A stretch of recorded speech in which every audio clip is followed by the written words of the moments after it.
Hello everyone, it's Red Gadget here and welcome to another video. Today we're doing something exciting. We're actually looking at the battle phase, and it's the most important phase of the game. It's where most of your exchanges happen, right? In the main phase you might combo, but everyone knows how to do that.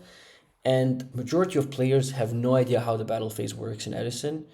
Whenever I talk to players, they just confuse concepts like damage calc, damage step, battle step, end step, like sub steps. They have no idea how this works. And if you're in a group of players, like chances are like 50% of them don't know how this works. So you want to be the one that knows, because this is where you get your advantage in the game through the battle phase. And this is where you can make most of your misplays or make most of your correct plays. So if you finish this video to the end, I hope you will be able to understand how the battle phase works, and it will be very useful for you in your tournament play. So let's just get into it, right? There's a start step, as we can see here. So this is all the battle phase, right? As soon as both players agree to leave main phase and enter battle phase, we are in start step. Nothing really happens here except some cards that can be activated, like for example, threatening roar, or like threatening roar says, I believe your opponent cannot declare an attack, and an attack declaration happens in battle step, and as soon as you move to battle step, the turn player has the priority to declare the attack, so you will miss the chance to basically negate that. So you have to do it in start step. Okay, so then after that happens, right, usually start step is just nothing. It's just like a phase where you need to pass prio to for both players to enter a battle step. And by the way, passing priority just means that you don't want to do anything and you leave the chance for your opponent to do something in this phase. And if the opponent doesn't want to do anything, they pass prio back, and then you can say, okay, entering the battle step. So I'll go to this other website. So yes, there's a start step, and as I explained here, the threatening roar, and if it says that if you enter the battle phase, it doesn't mean that you need to go to battle step and declare an attack. You can just go directly to the end phase, to the end of battle phase, right? So to this zone, to the end step. But yeah, I mean that's mostly irrelevant. I don't think anyone enters battle phase and just leaves. So yeah, that's a given. Okay. So there's two parts of this video. One is about damage step, and we'll talk about more sub steps and stuff there. Most people understand these things somewhat because they come up, but the battle step rulings just usually don't come up, but are a lot more important in my opinion. And like from my experience, like 80% of players don't know how this works. So here it is, right? The turn player selects a monster in which to attack, and so you just say, okay, I don't know, swap frog is going to attack. On attack declaration, there could be one chain. Now, what does that mean? That means you declare an attack, the opponent activates an MST, you chain something to that MST, then they chain I don't know, compulsory, then you chain your whatever, Icarus attack. I don't know who's playing Blackwing Frogs, but whatever, right? And then they chain their prison, right? So another ruling that we need to discuss here is that often players say, like, or try to cheat, I don't know, I heard this many times. They say like, okay, if they attack, like you attack them, they chain like an MST, the opponent, you chain your MST, for example, and then like, oh, they cannot activate deep prison now because it needs to be chained directly to the attack. That's completely wrong terminology. You don't chain to attacks. When you declare an attack, there's a window, and this window is called substep 1 attack declaration of the battle step, to be exact. And in this window, you can activate all the cards that say when a monster declares an attack. So Mirror Force, Deep Prison, many others, right? So you could do, for example, you can attack, they can go Deep Prison, Deep Prison, Deep Prison, Mirror Force. They don't have to be chained to the attack itself. Or they can go Deep Prison, you respond with the MST, they chain another Deep Prison. Or oftentimes against Gladiator Beasts, for example, if you set 2 Deep Prison, they attack, you activate one, they go Trap Stun, you activate the second one. The second one will still resolve, it's in the same window, and it doesn't have to be directly chained to the attack. So just so you know.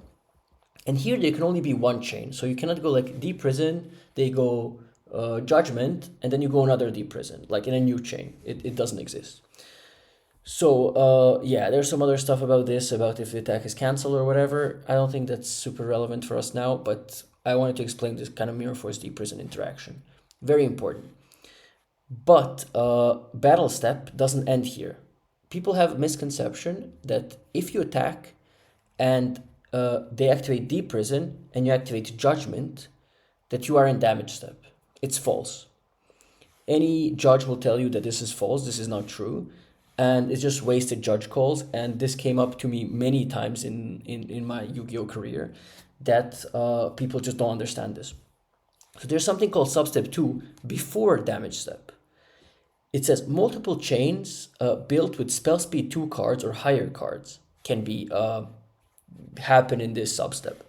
So if you attack, they go prison, you go judgment, you're not in damage step.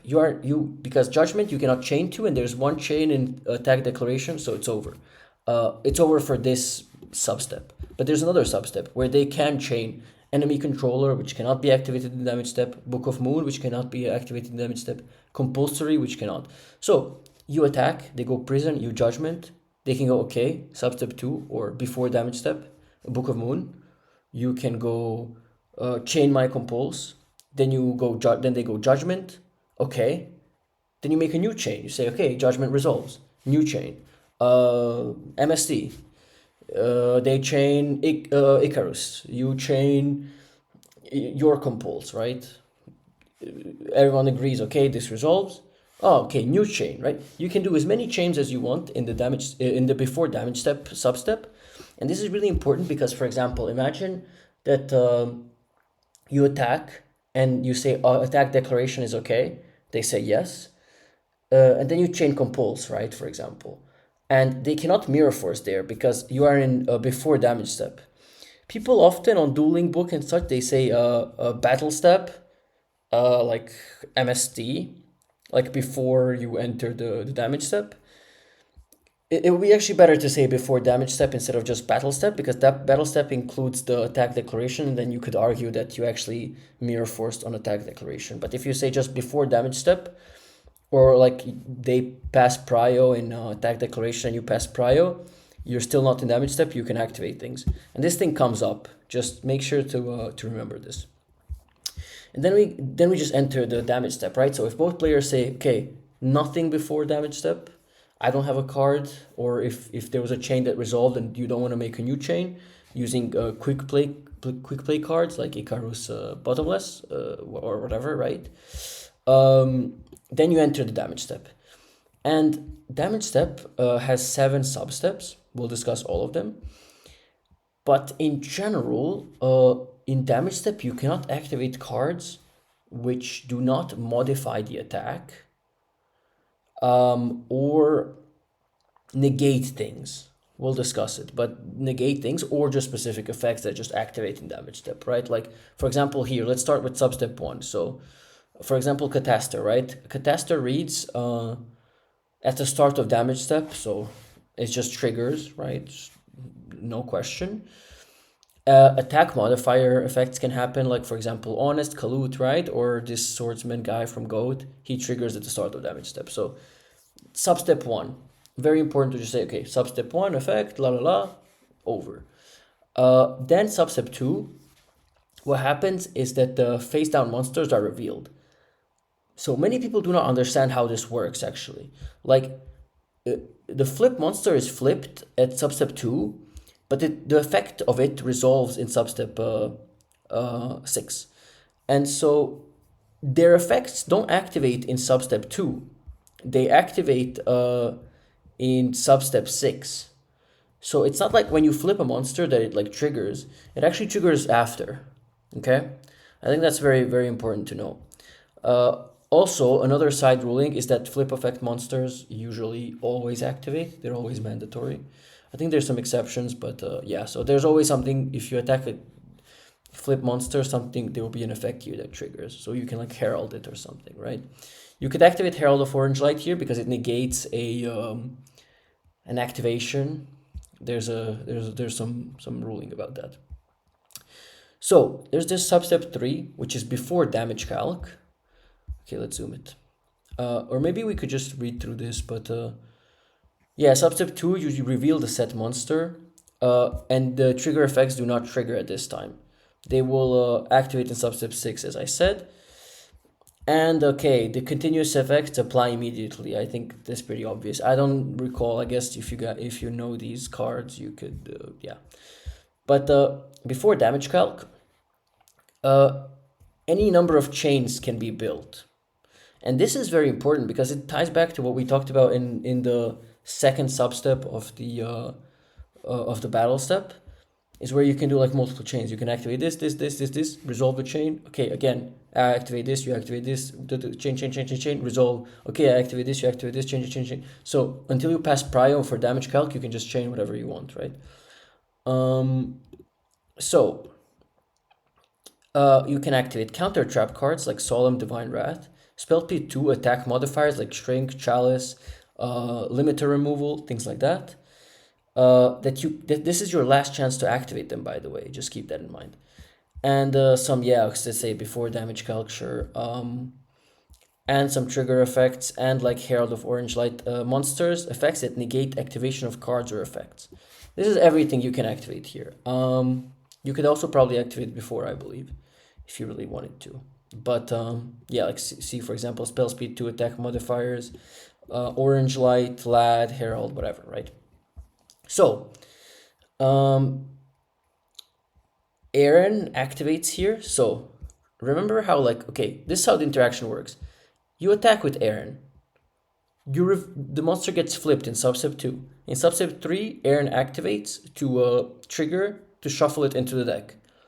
In substep 6, the effect of the monster triggers to, like if it's a Raikou, it pops, but like it's in deck at that time, because it was shuffled in substep 3 by Aaron. This is extremely important. And so like a lot of people, like when you attack with Aaron into their monster, they just shuffle it face down. No, it gets revealed here and then Aaron triggers in substep 3. So this is very valuable information. Okay, let's continue. So substep 4, damage calc. That's pretty complicated, but basically this is where you calculate damage. So this is where you kind of are doing the math technically, and there's cards that can activate here but that cannot activate before. So attack modifiers like Shrink or limiter removal cannot be activated here. Don't ask me why. I mean, you can come look it up, read it here, or ask your local judge. I don't know. It's just the way it is. But like for example, Honest or Kalut, they can. And for example, Chariot can be activated in like what's it called in substep 4, because it negates a monster effect. Like it's a counter trap as well. So yeah, you can activate it. And after substep 4, like you could, I don't know if you could drop like a Kalut, but it doesn't matter. I guess you could, because like you could boost it. You could boost your monster, but it doesn't make sense because like the damage was already calculated, so it's just irrelevant. And so a famous example here is that like if you have 2 Kaluts, you will drop it in substep 3 against Gladiator Beasts, because if you fear a Chariot, you leave this substep and then you can drop another one in damage calc. So what that means is that like you need to know how these things work such that you can play around certain cards. So you drop a first Kalut in substep 3. If they negate it, since it's a counter trap, it knocks you out of this substep, and then you go into substep 4. And in the substep 4, you can drop another Kalut. Or if you have 3 Kaluts, you should do it in the number of steps, number of Kaluts, well, the step minus the damage step would be the number of Kaluts minus 1. So what does that mean? Like if you have 3, you drop it here, technically. And then they Chariot, and then you're here. Then you drop another one here, then they Chariot, then you're here. Then you drop another one here, and then if they Chariot, you don't have a... Like it doesn't resolve, basically. You don't have the boost. And then there's like after damage calc, which is just a specific thing where like after you apply all the calculations, then you like activate the effect. So for example, Kaiku, right? Like you attack, they take damage, and then so like how it works is like if they have a, what's it called, Grepher, you attack into it. First they take damage, then you banish, and then after, at the end, the monster is sent to grave. So that is why you cannot banish the monster that you attack, because it's still on the field. Like damage calc and after damage calc, monsters are still on the field. And some self-destruct effect and such things, okay. And then you resolve effects, substep 6, so it's just like, for example, things that flip or some things just happen here. But yeah, most importantly, it's the flip effects, that when you flip Raiko in substep 2, it will actually, the effect will trigger in substep 6. So there's like a weird, for example, that's why it's so funny. There's a ruling where like if you attack with Aaron into Gravekeeper Spy, it is like, it still triggers, but since it was shuffled in substep 3 into the deck, you can summon the same spy, because like it gets flipped here, so the flip effect happens. Aaron goes to the Aaron makes it go to the deck, and then it like activates and resolves, well, on field but from deck, and then you still have a legal target in deck, so you summon it back, which is, I find, hilarious. And then there's a substep 7 where things like Goyo Shura happen, right? Like all the cards that say when this monster destroys a monster by battle and sends it to the graveyard, la la la la la. That is the substep 7. That's the last substep. And then what happens after that, so we have damage calc, you can read up on this, it's on edisonformat.com. We have after damage calc, substep 6, substep 7, and then you go to the end step, and a most important thing about, like for example, GBs, right? So they activate here, like they go back to the deck here, but they say if this card battled, if I recall correctly.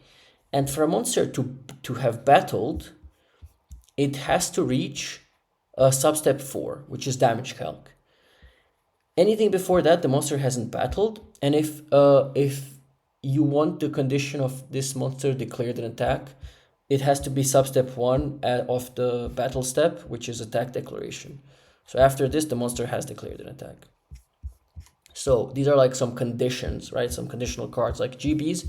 If you can, like, for example, I don't know what would the interaction be, but like if you could kill a GB in like substep 3, it would not trigger. But if you kill it in substep 4, it will, if you kill it, it will not trigger because it didn't reach the end step for its effect to activate. But like, you get what I'm trying to say. And in any case, this really summarized like all that I know, I think most that I know. And yeah, I mean, it's a pretty complicated thing. I don't know how long this video is, but I hope this really helps, because a lot of conversations with people come up where like you have to discuss these things, and certain things or certain plays are corrected because people understand this. And if you don't understand this, you will never see those lines, and you'll never see like the game in the correct way. Because like if you start doing things in random substeps, like sometimes you need to play around certain cards. A great example is Chariot or Divine Wrath, right? You play around these things. But in any case, I hope you enjoyed this this video. It's like a bit of an informative video. I was actually inspired by Spore, who discussed a another part, I think, when things miss timing. So make sure to check out his video. I'll actually put it in the description. And in any case, yeah, I hope you enjoyed, and I'll see you in the next one. Make sure to like, comment, and subscribe, and peace.